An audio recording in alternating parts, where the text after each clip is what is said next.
Good morning friends, welcome back to my channel Soni education points. अभी मैं आपके लिए लाया हूँ अर्थशास्त्र विषय के वस्तुनिष्ठ प्रश्न जो आगामी होने वाले इंटरमीडिएट के एग्ज़ाम के लिए बहुत ही महत्वपूर्ण प्रश्न हैं। मुझे आशा और विश्वास है कि आप इन सभी प्रश्नों को जानकर याद करके अच्छे से अच्छे अंक प्राप्त करेंगे। पहला सवाल है, समष्टि अर्थशास्त्र का वैकल्पिक नाम क्या है? समष्टि अर्थशास्त्र का वैकल्पिक नाम क्या है? इसका उत्तर है आय सिद्धांत।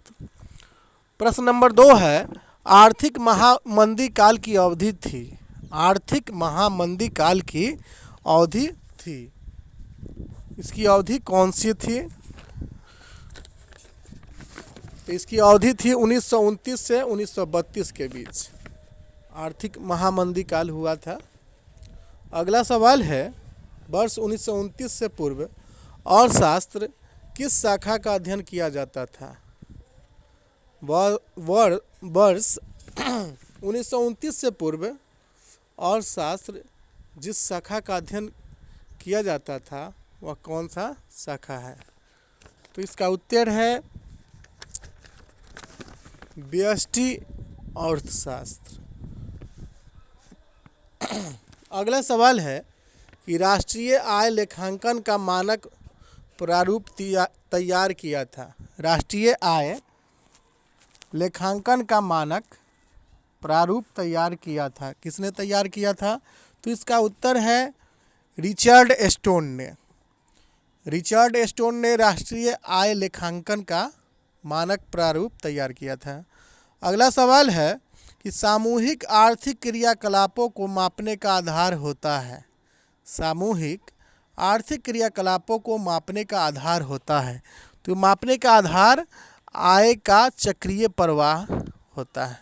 यह जो है मापने का आधार होता है आय का चक्रीय प्रवाह। अगला सवाल है, उत्पादन के कितने साधन होते हैं? उत्पादन के कितने साधन होते हैं? तो इसका उत्तर है 4 साधन होते हैं। उत्पादन के 4 साधन होते हैं मित्रों, इसे याद रखेंगे। नेक्स्ट है कि भारत में अंतिम ऋण आश्रयदाता कौन है? भारत में अंतिम ऋण आश्रयदाता कौन है? ऋण मतलब लोन होता है। ऋण आश्रयदाता कौन है? तो इसका उत्तर है RBI, reserve bank of India. अगला सवाल है, भारत में सामान्यतः बहुप्रचलित मुद्रा आपूर्ति स्टॉक है। भारत में बहुप्रचलित मुद्रा आपूर्ति स्टॉक है, तो कौन सा स्टॉक है? इसका उत्तर है M3। M3 जो है मुद्रा आपूर्ति स्टॉक है। अगला सवाल है कि 1 रुपये के नोट के अलावा अन्य नोटों को कौन जारी करता है? 1 रुपये के नोट के अलावा अन्य नोटों को कौन जारी करता है? तो इसका उत्तर है भारतीय रिजर्व बैंक। आप देखते होंगे कि जो भी नोट है आपके पास 100 का 50 का, उस पर लिखा रहता है कि भारतीय रिजर्व बैंक। अगला सवाल है, भारत में 1 रुपये का नोट जारी कौन करता है? ये बहुत ही महत्वपूर्ण प्रश्न है, बहुत सारे कॉम्पिटिटिव एग्जामिनेशन में पूछे गए हैं। भारत में 1 रुपये का नोट जारी कौन करता है? तो भारत में 1 रुपये का नोट भारत का वित्त मंत्रालय करता है, याद रखेंगे मित्रों। इसमें बहुत सारे छात्र जो है को डाउट होता है कि भारत का वित्त मंत्रालय होगा या भारतीय रिजर्व बैंक होगा, तो इसको याद रखेंगे कि भारत में 1 रुपये का नोट जारी करने वाला भारत का वित्त मंत्रालय होता है। अन्य नोटों को जो है भारतीय रिजर्व बैंक जारी करता है। भारत की मुद्रा है, भारत की मुद्रा है तो शाख मुद्रा। भारत की मुद्रा शाख मुद्रा है। अगला सवाल है कि समग्र मांग में क्या होता है? समग्र मांग में क्या होता है? तो समग्र मांग बराबर होता है उपभोग मांग प्लस निवेश। समग्र मांग क्या कहलाता है? उपभोग मांग प्लस निवेश। नेक्स्ट इम्पॉर्टेंट क्वेश्चंस है कि बाजार का नियम प्रस्तुत किया, बाजार का नियम किसने प्रस्तुत किया? तो इसका उत्तर है जेबी से ने, जेबी से ने प्रस्तुत किया था। नेक्स्ट है अंतिम वस्तुओं तथा सेवाओं का नियोजित उत्पादन समान होता है। अंतिम वस्तुओं तथा सेवाओं का नियोजित उत्पादन समान होता है। तो इसका उत्तर है नियोजित मांग कहलाता है, नियोजित मांग समान होता है। नेक्स्ट है किन्स के अनुसार बेरोजगारी दूर की जा सकती है? किन्स के अनुसार बेरोजगारी दूर की जा सकती है क्या करके? समग्र मांग बढ़ाकर बेरोजगारी को दूर किया जा सकता है।